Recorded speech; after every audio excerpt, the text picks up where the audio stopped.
En 1984, cuando el cine comercial parecía debatirse entre la ciencia ficción espectacular y la comedia ligera, apareció una película que logró algo extraordinario: unir lo sobrenatural con el humor inteligente sin perder elegancia ni ritmo. Los cazafantasmas no nació como una simple comedia de fantasmas. Fue el resultado de una idea mucho más ambiciosa y, en sus orígenes, completamente distinta a lo que terminó llegando a las salas. El primer dato sorprendente es que el concepto inicial de Dan Aykroyd era radicalmente más oscuro y desmesurado. Inspirado por su interés personal en el espiritismo, una afición heredada de su familia, escribió un guión en el que los cazadores viajaban entre dimensiones, atravesaban el tiempo y se movían en un universo plagado de entidades interdimensionales. Aquella versión era tan costosa e imposible de rodar con los medios de la época que habría requerido un presupuesto desorbitado. Fue el director Ivan Reitman quien convenció a Aykroyd de simplificar la historia, centrarla en Nueva York y convertirla en algo más cercano, más humano. Sin esa decisión pragmática, la película que recordamos quizá jamás habría existido. Otro aspecto poco conocido es que el personaje de Peter Venkman no fue escrito originalmente para Bill Murray. De hecho, el papel estaba pensado para John Belushi, amigo cercano de Aykroyd y figura esencial del humor estadounidense. La muerte repentina de Belushi en 1982 obligó a replantear el reparto. La llegada de Murray cambió por completo el tono del personaje. Su ironía seca, su mirada escéptica y su manera casi despreocupada de enfrentarse al caos sobrenatural definieron la personalidad final del grupo. Esa sustitución no fue solo un cambio de actor, fue un giro decisivo en la identidad de la película. La química entre los protagonistas no fue producto del azar. Murray, Aykroyd y Harold Ramis ya compartían un pasado en la comedia improvisada y en el entorno de Saturday Night Live. Esa experiencia común permitió que muchos diálogos se reescribieran sobre la marcha durante el rodaje. De hecho, varias de las líneas más recordadas surgieron de improvisaciones. Esta libertad controlada dio a la película una frescura que aún hoy se percibe, una sensación de espontaneidad que contrasta con la precisión técnica de los efectos especiales. Hablando de efectos, el diseño de Slimer, el famoso fantasma verde, fue un homenaje encubierto. Los artistas de efectos especiales modelaron su rostro con rasgos que recordaban deliberadamente a John Belushi. Era una manera discreta de rendir tributo al amigo perdido. Este detalle, invisible para muchos espectadores, añade una capa emocional inesperada a un personaje que, en apariencia, solo estaba destinado a provocar risas. La elección de Nueva York como escenario tampoco fue casual. En los años 80, la ciudad todavía arrastraba una reputación de decadencia urbana, crimen y abandono. Convertirla en el epicentro de una invasión paranormal resultaba casi metafórico. Los edificios antiguos, las bibliotecas centenarias y los hoteles clásicos ofrecían el telón perfecto para una historia de fantasmas modernos. Además, en rodar en localizaciones reales aportó una autenticidad que ningún decorado habría logrado. Uno de los momentos más recordados, la aparición del hombre de Malvavisco, fue en su origen una idea aparentemente absurda que Aykroyd defendió con firmeza. La lógica era sencilla. Si una entidad maligna debía adoptar una forma destructora, ¿qué mejor ironía que elegir algo inocente y dulce? La secuencia exigió miniaturas, trajes especiales y explosiones controladas. Hoy puede parecer entrañable, pero en su momento fue un riesgo creativo considerable. Sin embargo, esa imagen gigantesca caminando por Manhattan se convirtió en uno de los iconos visuales más potentes de la década. El sonido también jugó un papel fundamental. El característico zumbido de los Proton Packs fue diseñado para transmitir energía inestable y peligro. Y los técnicos trabajaron combinando grabaciones eléctricas reales con manipulaciones electrónicas para crear una sensación de potencia contenida. No era solo un efecto, era un aviso auditivo de que aquellos científicos estaban jugando con fuerzas que apenas comprendían. El famoso logotipo del fantasma dentro de la señal de prohibición fue creado incluso antes de que la película estuviera completamente rodada. Se convirtió en una herramienta clave de marketing, tan reconocible que funcionaba por sí sola. En una época previa a las campañas digitales, esa imagen logró invadir camisetas, juguetes y carteles en cuestión de semanas. La estrategia fue tan eficaz que muchos recordaban el símbolo antes incluso de haber visto la película. Otro dato curioso es que la Biblioteca Pública de Nueva York, escenario de la escena inicial, nunca permitió que el equipo rodara dentro del edificio principal. Las escenas interiores se filmaron en otra biblioteca y en decorados construidos en estudio. La ilusión cinematográfica fue tan convincente que pocos espectadores imaginaron el artificio detrás de esa secuencia, que abre la historia con un tono casi de terror clásico. En cuanto al tono, la película logró un equilibrio extraordinario entre comedia y suspense. No era una parodia del género sobrenatural, sino una reinterpretación irónica. Las escenas de Dana Barrett en su apartamento, especialmente las relacionadas con la posesión, fueron rodadas con una seriedad casi inquietante. Esa decisión fue crucial. Si todo hubiera sido tratado como farsa, el contraste no habría funcionado. La risa surgía precisamente porque el peligro parecía real. El presupuesto final, que rondó los 30 millones de dólares, fue elevado para una comedia de la época. El éxito en taquilla superó cualquier expectativa, convirtiéndola en una de las películas más rentables de 1984. Ese triunfo no solo consolidó la carrera de sus protagonistas, sino que demostró que el público estaba dispuesto a aceptar propuestas híbridas, capaces de mezclar géneros sin complejos. Lo más sorprendente es que, 4 décadas después, Los Cazafantasmas sigue siendo una referencia cultural. No solo por sus frases memorables o sus efectos visuales, sino por su espíritu. Representa una época en la que el cine comercial aún permitía la experimentación, cuando la imaginación podía convivir con el humor sofisticado y la técnica innovadora. Y así, entre protones luminosos y fantasmas burlones, nació una obra que trascendió su tiempo. A una película que, bajo su apariencia ligera, esconde decisiones creativas arriesgadas, homenajes silenciosos y una visión artística que convirtió lo imposible en entrañablemente cotidiano. Durante el rodaje hubo un elemento que generó más tensión de la que suele imaginarse: los Proton Packs. Aquellos voluminosos equipos que los actores llevaban a la espalda pesaban más de 15 kilos cada uno en sus primeras versiones. No eran simples accesorios de plástico. Estaban construidos con componentes reales, piezas metálicas y estructuras rígidas que dificultaban el movimiento. Bill Murray y Dan Aykroyd terminaron con molestias físicas después de largas jornadas, especialmente en escenas donde debían correr o simular retrocesos por la fuerza del rayo. Este detalle, aparentemente técnico, explica la manera particular en que los actores se mueven durante los enfrentamientos. Cada paso estaba condicionado por el peso real que cargaban. Otro aspecto poco conocido es que Sigourney Weaver tuvo que defender su papel con una audición muy poco convencional. Para demostrar que podía aportar intensidad dramática a una comedia, improvisó una escena en la que simulaba transformarse en una criatura sobrenatural sobre el escritorio del productor. Aquella demostración física y arriesgada convenció al equipo de que podía sostener la dualidad del personaje de Dana Barrett, una mujer racional enfrentada a un terror creciente. Hoy resulta evidente que su interpretación fue clave para equilibrar el tono, pero en aquel momento no era una elección obvia. El personaje de Louis Tully, interpretado por Rick Moranis, tampoco estaba concebido como terminó apareciendo en pantalla. Moranis aportó una visión distinta. En lugar de convertirlo en un simple vecino excéntrico, Bond se lo dotó de una timidez casi entrañable. Muchas de sus intervenciones fueron improvisadas, especialmente en la escena de la fiesta en su apartamento. La naturalidad con la que pronuncia frases aparentemente insignificantes creó un contrapunto humano frente al caos sobrenatural. Ese equilibrio entre lo cotidiano y lo extraordinario fue uno de los secretos de la película. El rodaje en Nueva York trajo consigo desafíos inesperados. En varias escenas exteriores, la multitud que se congregaba para observar la filmación era tan numerosa que el equipo debía detener las tomas por el ruido. La ciudad estaba fascinada por la presencia de los actores y por la naturaleza peculiar del proyecto.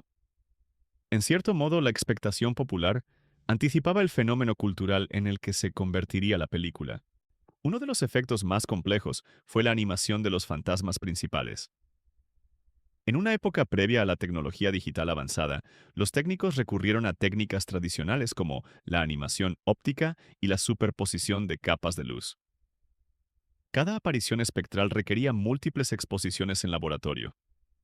El proceso era lento y minucioso, lo que explica por qué algunas escenas se rodaron con enorme precisión, evitando repeticiones innecesarias que encarecieran el trabajo posterior. Esa artesanía visual otorga a la película una textura especial que aún hoy resulta reconocible. El apartamento de Dana Barrett fue construido en estudio, pero su diseño respondía a una intención simbólica. Las líneas verticales del edificio y la decoración sobria reflejaban aislamiento y modernidad urbana. Cuando comienzan los fenómenos paranormales, el contraste entre la arquitectura racional y el caos invisible se vuelve más inquietante. El entorno no es casual. Está pensado para subrayar la irrupción de lo inexplicable en la vida cotidiana. Otro dato interesante es que la famosa canción Ghostbusters, interpretada por Ray Parker Jr., fue compuesta en un tiempo récord. La producción necesitaba un tema principal que fuera reconocible y comercial.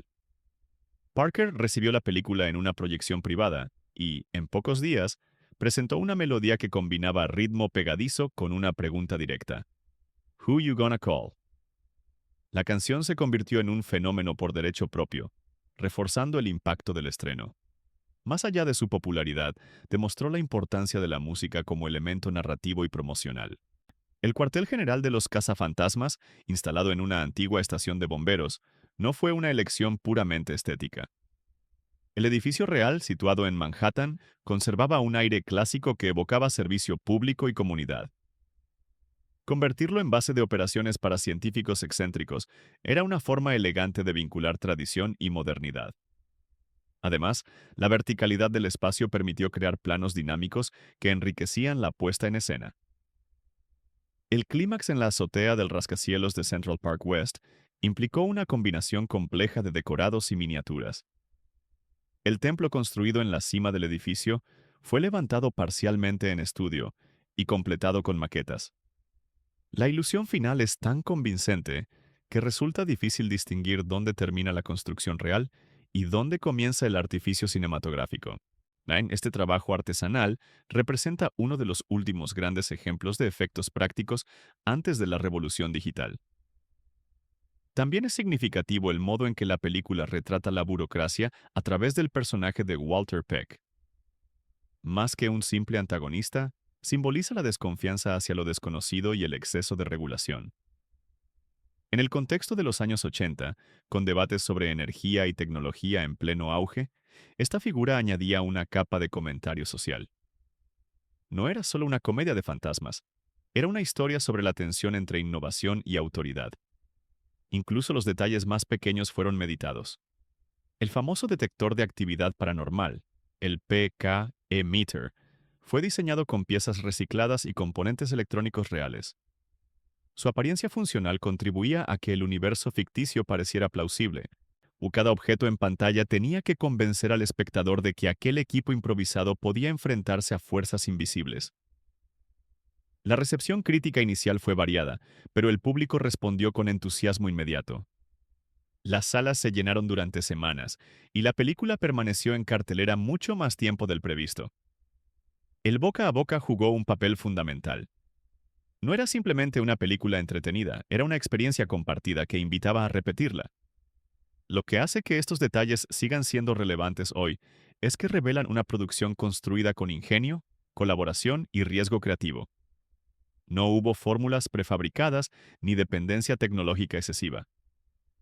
Cada decisión, desde el reparto hasta el diseño sonoro, respondió a un equilibrio delicado entre humor y misterio. Y mientras los rayos cruzaban el cielo nocturno de Nueva York, el público descubría algo más profundo que una simple historia de fantasmas. Encontraba una celebración de la imaginación colectiva, una obra que transformó lo sobrenatural en un espectáculo luminoso, sin perder la elegancia narrativa que todavía la mantiene viva en la memoria. A medida que la película consolidaba su éxito, comenzó a revelarse otro fenómeno menos visible pero igual de determinante: el impacto industrial que generó dentro de Hollywood. Los cazafantasmas no solo fue un triunfo en taquilla, cambió la percepción que los estudios tenían sobre las comedias de alto presupuesto. Hasta entonces, invertir cifras elevadas en una comedia con efectos especiales complejos parecía arriesgado.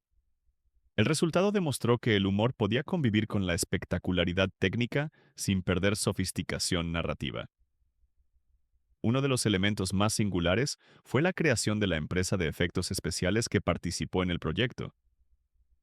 Varios artistas que habían trabajado en grandes producciones anteriores decidieron independizarse para tener mayor libertad creativa. Esa decisión permitió experimentar con técnicas innovadoras y resolver problemas visuales que otros estudios consideraban demasiado complejos. En cierto modo, la película se convirtió en un laboratorio artesanal de imaginación técnica, marcando una transición entre la era clásica de los efectos prácticos y la llegada inminente de lo digital. También resulta revelador observar cómo la película manejó el concepto de equipo. A diferencia de muchas comedias centradas en un único protagonista, aquí la fuerza residía en el conjunto. Cada personaje aportaba una energía distinta. El escepticismo irónico, la pasión científica, la serenidad reflexiva y la ingenuidad entrañable. Esa combinación creó una armonía que recordaba a las grandes películas corales de décadas anteriores. No era casualidad. No, que el guión estaba estructurado para que cada integrante tuviera momentos de lucimiento sin eclipsar al resto. Otro detalle poco mencionado es la manera en que el humor evitó caer en la parodia fácil. Aunque los fantasmas podían parecer extravagantes, el tono nunca se burlaba del propio universo que había construido. Los personajes reaccionaban con sorpresa, miedo o incredulidad genuina. Esa coherencia interna es lo que permite que la película conserve su fuerza. El espectador acepta la premisa porque los protagonistas la viven con autenticidad. La escena del juicio en la que los cazafantasmas deben explicar sus actividades ante las autoridades fue concebida como una reflexión sobre la legitimidad científica. El guión subraya la tensión entre lo comprobable y lo invisible. En una década marcada por avances tecnológicos y debates sobre energía nuclear, esa metáfora adquiría un significado especial. No se trataba únicamente de espectros, era una historia sobre la fe en la innovación frente al escepticismo institucional. En el plano visual, la iluminación desempeñó un papel decisivo.